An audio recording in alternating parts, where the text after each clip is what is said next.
Back. Again, we're going to begin with the government adoption of blockchain panel. Thank you very much. Let's get a round of applause.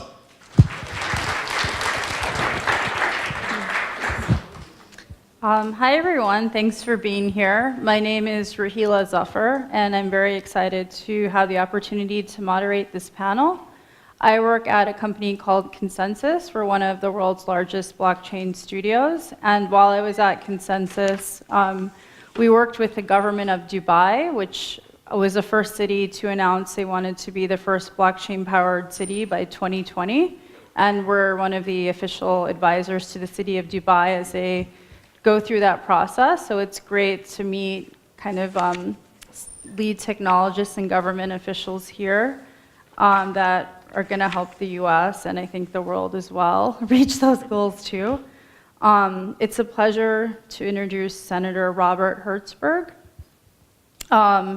who has quite a legacy in California in terms of supporting infrastructure and schools and also connecting states and communities through the internet in terms of making the relationship between constituents and state government better.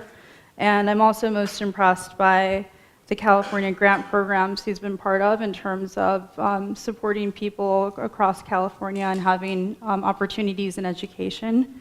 And I'm also very pleased to introduce a congressional candidate, Brian Forde, who I had the pleasure of getting to know when he worked for President Obama's administration as senior advisor in the Office of Science and Tech Policy.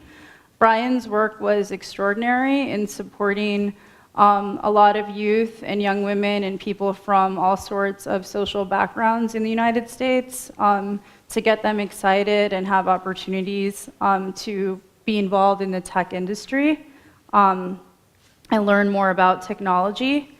So it was a real pleasure to see that happen firsthand.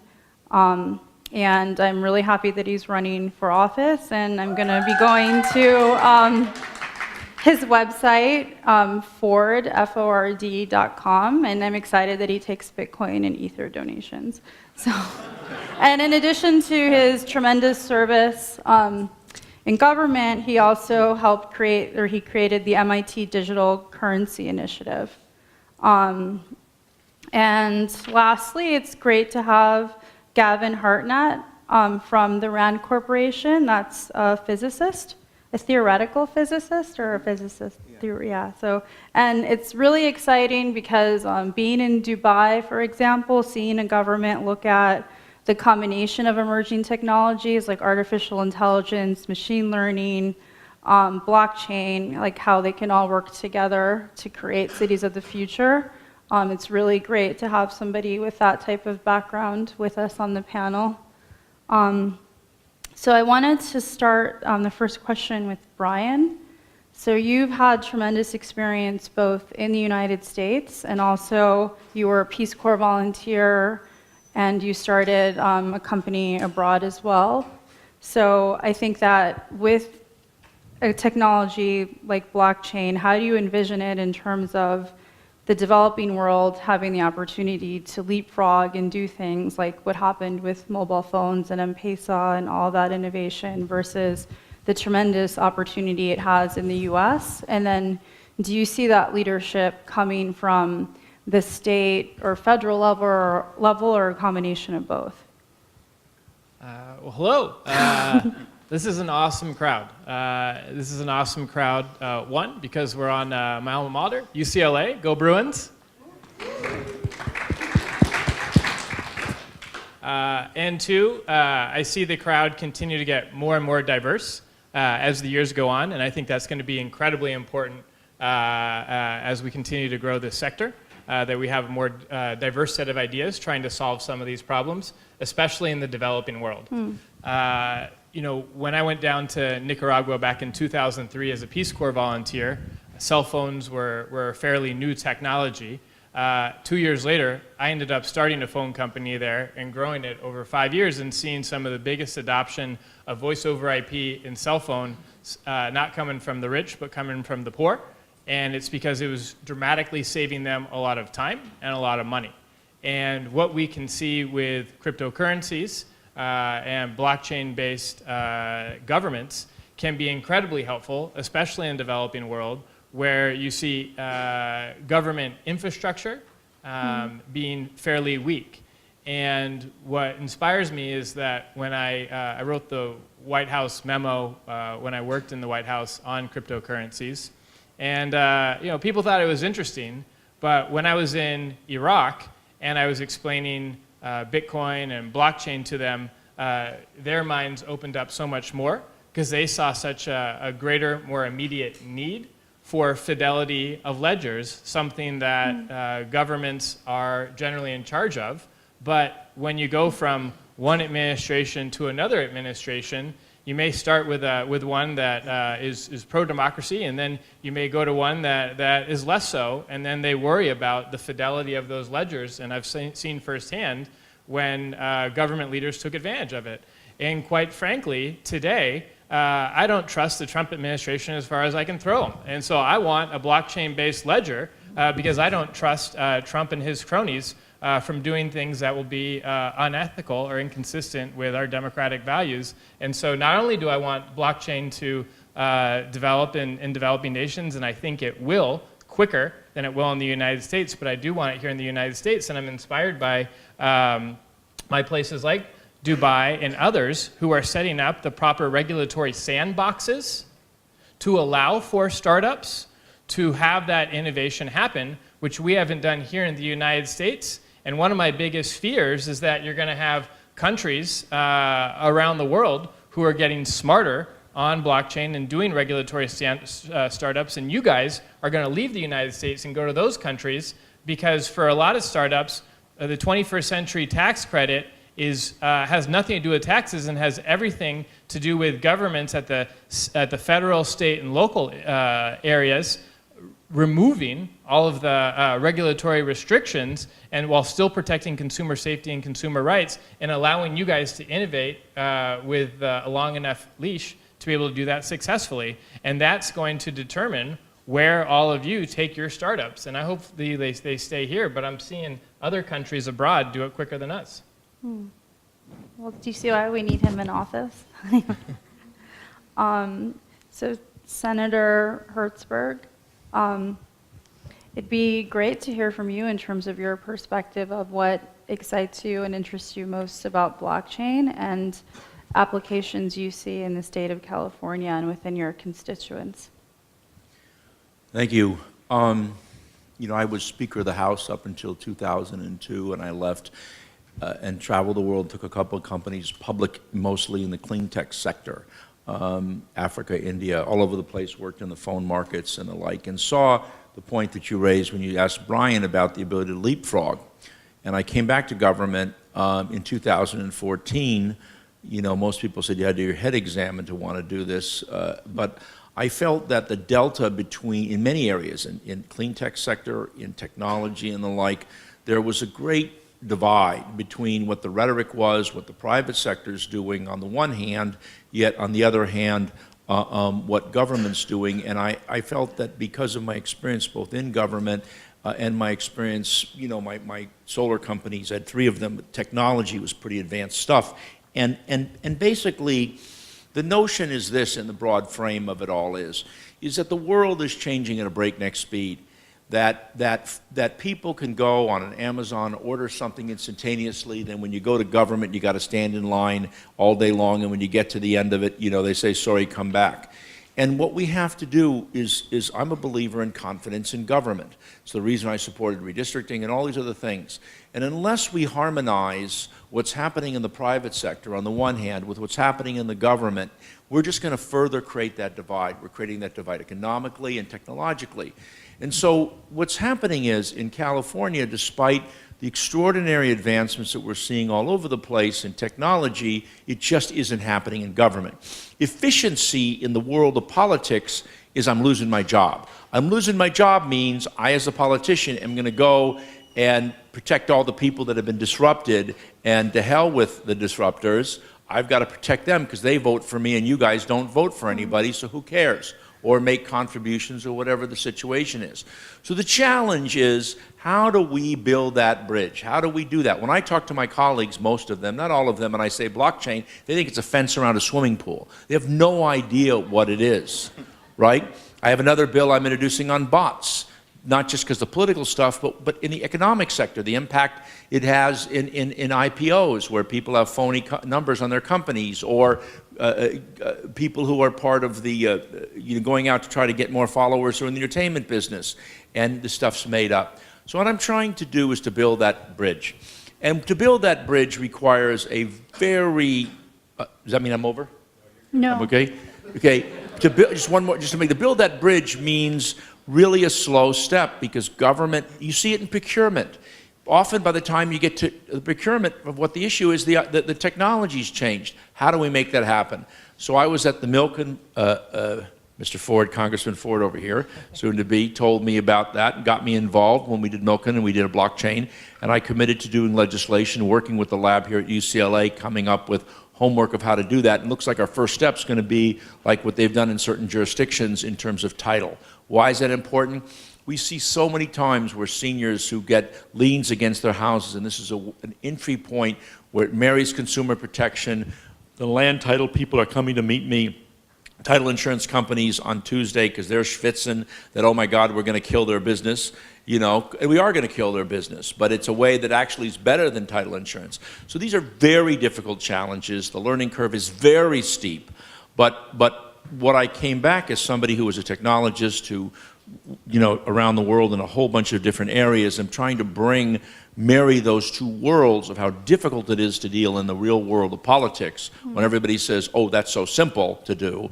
And I see the complexities of the human condition and how people don't like the disruption and how to deal with that. So I'm really grappling with that. I'm introducing a blockchain bill right now. It's a spot bill. It looks like it'll probably be a title deal for title transfers. There's a number of other areas we can get as entry points, but I'll keep the fight up and educate the process and try to move us forward. That's great. And just so you guys, just hearing what he's saying, this is a sitting senator talking about introducing a blockchain bill that will really help you guys be able to get what you need done. And if you look at the composition of Congress, less than 4% of people in Congress have a technical background. That's why you need folks like us in there, and we need your support. So I'm actually going to pass around a sign-up sheet so you guys can, we can keep you updated with our emails so that you guys can hear the latest, because it's also incumbent on you guys to get involved in the political process, because if you don't, you'll end up having to leave this country and go to others who are going to be more proactive on innovation than us, unless you have more folks that understand technology in office.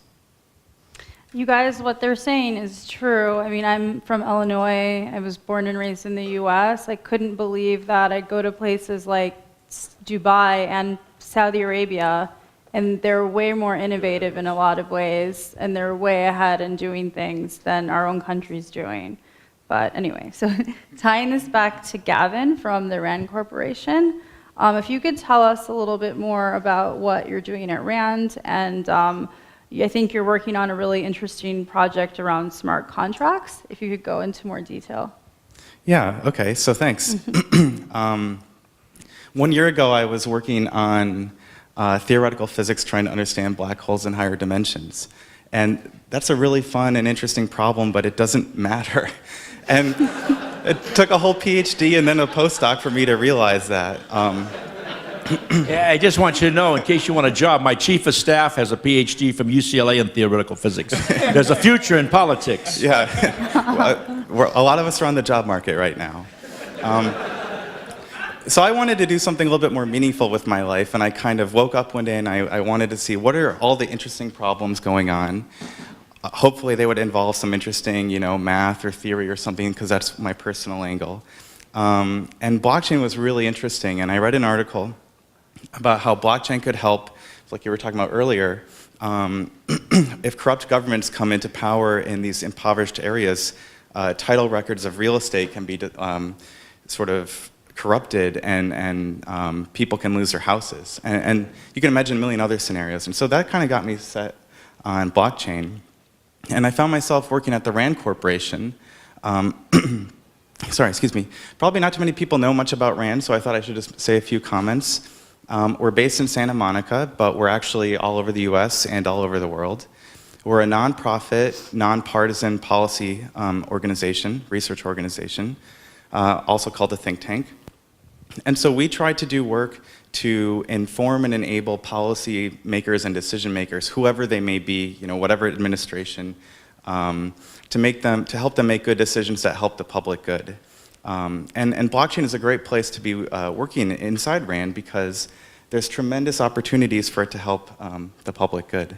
So I'm working on a project. RAND is very multidisciplinary, so I'm a physicist. I'm working with someone who has a background in mathematics, infrastructure, and public policy, and I'm also working with someone who has a PhD in psychology and a law degree. So this is like a typical team that you'd find at RAND, and we're trying to address problems involving smart contracts and how they affect civil justice.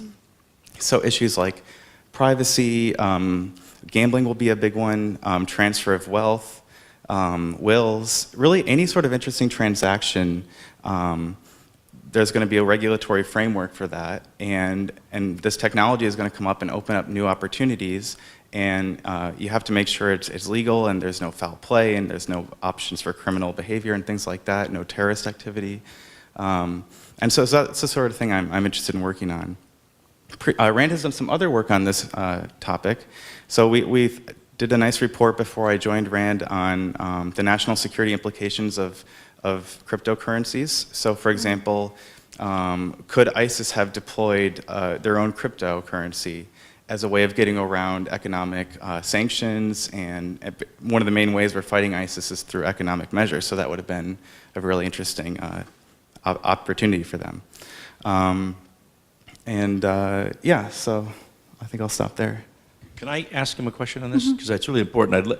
I want to get your card before this is over, because this is really important stuff, the idea of helping policymakers trying to figure it out. I need some support on this, because there really is, the way politics work is that the system of the status quo has all the power. They're the ones who hire the lobbyists. They're the ones who have the government affairs people. They're the ones who define what legislators know. We need new ideas and new ways to get there. For example, it's a real practical problem that I share with everybody here if you can help solve it.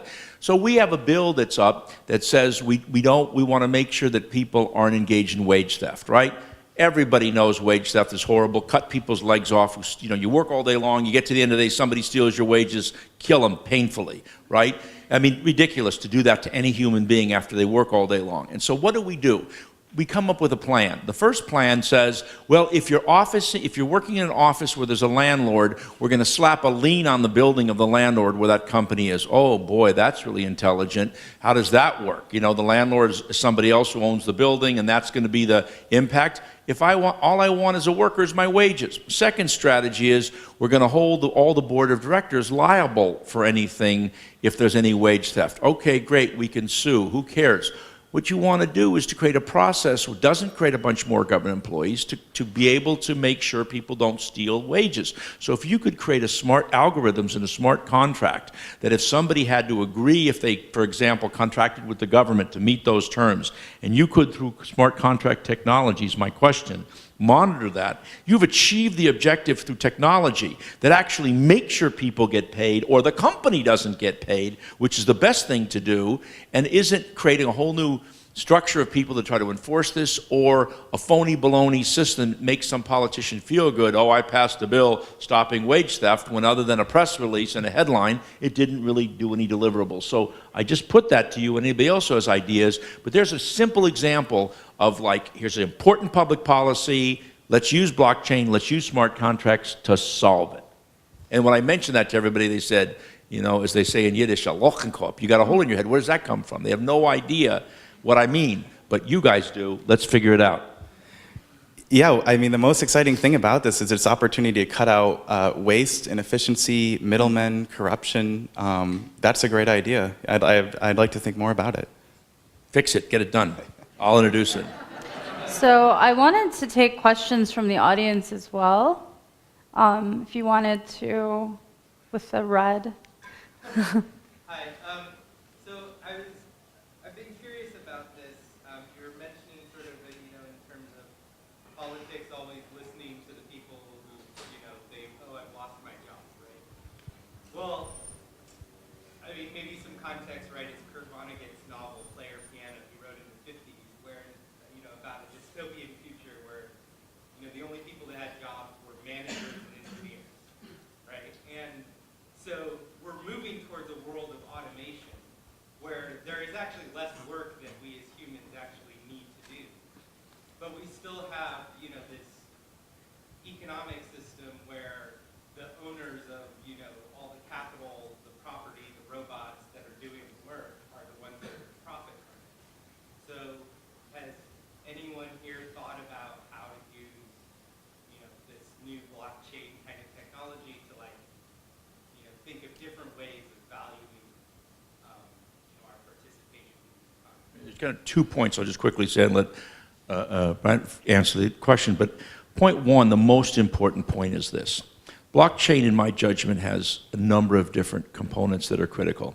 Critical point number one is confidence and trust in the system. We've all now gone to this system of the internet, but it's full of holes. UCLA system gets hacked, all that stuff. This is a way to create trust.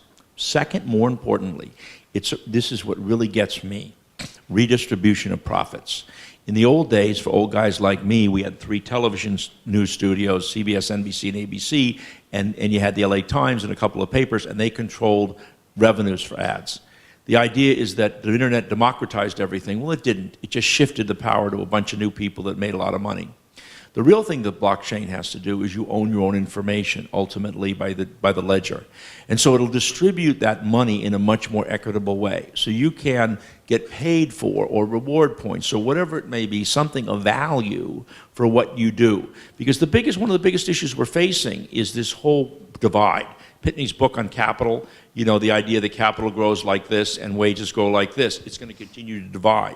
We have to figure ways to harmonize capital, pensions and things like that, and harmonize this growth so that a piece of this growth on those industries go to the little guy who actually is buying the Mars candy bar and ultimately fuels all the rich people who get rich off the little guy. So to me, the biggest element in the big think, and I only share that, you wouldn't share it in a normal political crowd, but I share it because you guys are probably a bunch of smarty pantses, place to be able to really get to that issue. That, to me, is one of the most important elements. There's a bunch of other elements we could talk about on work and the future of work, and I'm really working hard on that issue, and I think there's some assumptions that are wrong about that, about automation and about the growth of work in places where there's opportunities and jobs that didn't exist before. But I think the probative point in the deliverable that I want to make is this real redistributions, because otherwise this concentration of power in a couple people is just, it's the wrong way to go. So building off of Bob's point, what the internet did was decentralize communication, but it did not decentralize transactions. And you can clearly see that in the companies that replace the old monopolies with the new that are taking over a large amount share of the transactions. And what cryptocurrencies do is that it allows for the decentralization of transactions at scale. We think because it's online, it's commerce, et cetera, that that's been decentralized, but it hasn't been decentralized in a frictionless way, like the internet made communication relatively frictionless. And that's where the massive opportunity is to address some of the income inequality and the inequality in terms of power that had not been technologically possible prior to Bitcoin and the derivatives that have been built off of it. And what are some examples of that you foresee? Sure. There's a lot of classic examples that, I mean, everything's it's not even beta, it's in alpha, right? But you look at Uber and Lyft's power of the marketplace. I mean, if you think about what is the marketplace stack, you could even call it like the eBay stack. It's identity, it's money, it's marketplace, and it's reputation. That's the stack. You can look at eBay, it's got those 4 things. You look at Airbnb, it has those 4 things. You look at even, in certain aspects of Amazon, Uber, Lyft, all those who have taken over from those in the past have basically had those 4 components. Those 4 component parts are being, but those 4 component parts, if you were to go from Uber to Lyft, you don't take your rating, you don't take your identity, You don't take any of those things. You don't take a marketplace because you haven't established open protocols based on those 4 things. But what cryptocurrencies can do, and what people are already starting to develop, is identity, is reputation, is marketplace, and of course, money transfer. And when those are fully decentralized, you're not reliant on a specific company to do that. And anyone can raise their digital hand and say that I have this reputation, I have this identity, and you raise your hand in an open marketplace, and you can transfer money through a cryptocurrency to me, and I am not beholden to this one company versus that company. And that allows for greater competition. And when you have greater competition, the people that are producing the value, the service, or the good will get a greater share of the value that they're creating, which helps to address the power that has been beholden by a few as we went from what we hoped the internet would be to where it is today to where it is going tomorrow as a result of cryptocurrencies. Thank you. So, okay, more questions. The young woman wearing the white. So given that it seems like you have very vested interest in addressing inequalities in the communities, and it seems like that is a very important issue to you, given just the nature of blockchain and cryptocurrency technology, it seems like it has great power and ability to give everyone a voice. And so there's a lot of amazing people in here that are engineers, educators, technology enthusiasts. But before introducing any legislator, what are you personally doing to reduce these barriers of entry, of understanding or making this kind of blockchain more accessible to all communities and not just, these people who have had, the great opportunity to be introduced to it. So I'd like to know are you doing any groundwork for that, or how are you doing it? Well, it's hard. It's a lot of building blocks, right? When 4 years ago I introduced, and this is not directly blockchain, but it's part of the larger architecture of how to break down some of the old barriers. First of all, power is powerful. And the way you do what's called a head fake. You guys may not remember, but Jed Clampett and the Beverly Hillbillies, no one sold him that land thinking it was valuable and there was oil on it. Or I represented the Barona Band of Mission Indians in San Diego, and they put them up 17 miles up Wildcat Canyon Road thinking that they were going to stick them up there, and never thinking that Indian gaming would be able to be something that could be valuable and they could make money. And so the head fake really is, how do you deal with power in a way where people who are powerful in the system can crush you, but yet still move toward the future? Very delicate dance. Let me tell you. First, and everybody thought I was crazy. I introduced it. There's 4,848 subdivisions of government in California. 4,848 special districts, cities, counties, school districts, and the like. I introduced a bill that required all of them to put online all of the various systems they use. Why? Doesn't sound like it's much, but I talked to a lot of people. At least maybe what you do is you interface, all of you guys can look at the patterns and see if there's ways to find markets and apps. Because in government, you guys create, in the private sector, you create all these apps I can get on my phone, but in government, there's no determination of water use or this or that. To begin to open up the normal channels of government to people who are creative. Because the truth of the matter is, there's 7.2 billion people, 7.1 billion people on the planet, and 7.2 billion phones. I did work in Africa and India and China, all over the place, Sri Lanka, where you use this technology. You mentioned the M-Pesa in Afghanistan and Kenya, to be able to use this kind of technology. So it's the idea is that you guys work on the back of the house to make a friendly exposure to everybody on the front of the house. So try to open it up to you guys. 2, begin as I'm doing with introducing this blockchain to start educating the process. 3, I'm working on a whole thing. There's 3 million unbanked or underbanked people in California because exactly the point that you make exists, where we make all these assumptions about this technology, but we don't have tools because someone doesn't have a bank account and they got to spend all this money to cash a check and deal with this stuff. So again, how do we get technology as a tool of education to move forward so that we can get people to be able to pay their bills and to do their stuff without having to pay so much money to have it done because they can't afford a bank account? I met with the CEO of one of the world's biggest banks this week talking about how to deal with people's credit rating and how you look at their LinkedIn or not LinkedIn, but looked at a bunch of their social profiles, look at other factors like the Grameen Bank to be able to get them credit. So it's really understanding in a very indirect way the architecture of power, figuring out how to dance it a little bit in a way to get it done, and to do the building blocks and the education to get there to affect everybody. But clearly it's something that's really on my mind. I've spent a lot of time thinking about it, and it's very hard. One of the very first things that I mentioned in here was the growing diversity of this room. When I started the research lab at MIT on cryptocurrencies, the very first thing I did was bring on a head of diversity to ensure that we were giving access to people who were not exposed to blockchain natively, and we hosted an entire boot camp over the summer to bring college kids from diverse backgrounds from across the country to spend a week at the MIT Media Lab. And some of them are actually in this room today, so that we could better expose them to the opportunities, right there, better expose them to the opportunities, and then go back home and take what they learned and share with their friends as well. And that's critical, and it's incumbent on every university research lab across this entire country to do the same thing, and I encourage them to do it because the funding's there. You just need the willingness to do it.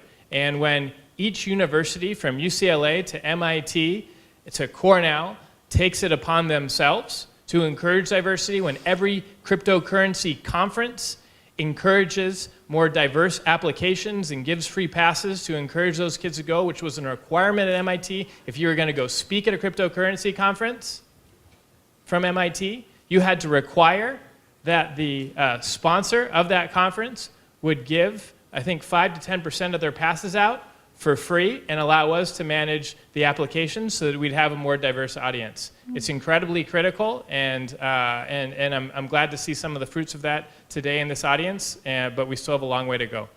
Can I just add one more thought that's really important? There's a gentleman I met at Dialogue who basically gave up his company in China and Philippines and India that was call centers and stuff, went to Baltimore. Some of the people may have heard this story, and instead of having a bunch of fancy schmancy people from MIT and Stanford and UCLA and all the people, he basically said, take a test, I don't care what your background is, 3-hour test, if you pass this test, we'll give you a boot camp for free, and we'll give you a contract for 2 years to do code writing. It's not directly blockchain, but what it avoids is the internal biases. A third of the people are African American, a third are women, truck drivers, people that were managing fast food restaurants. Turned out that they had extraordinary aptitude, often better than the fancy pants people from all the big schools, to be able to get in the game. So again, he did a completely different way to be able to open up outside of the assumptions that are made about people that go to those schools and then get hired because they're all part of the club. Well, thank you. We're out of time. Are we out of time? Yeah, if you had any last comments to last close words. this out. Yeah. I think I agree with what Brian said.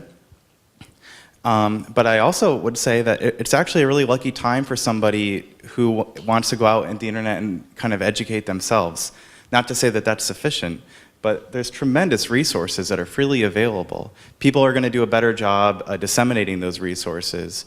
But if you're really eager, people have been talking about this all day throughout this conference. There's lots of code academies and hackathons and meetups, and I'm kind of living proof of that. Like I said, I wasn't doing anything like this 1 year ago, and it's a really inviting space to get into. Well, thank you.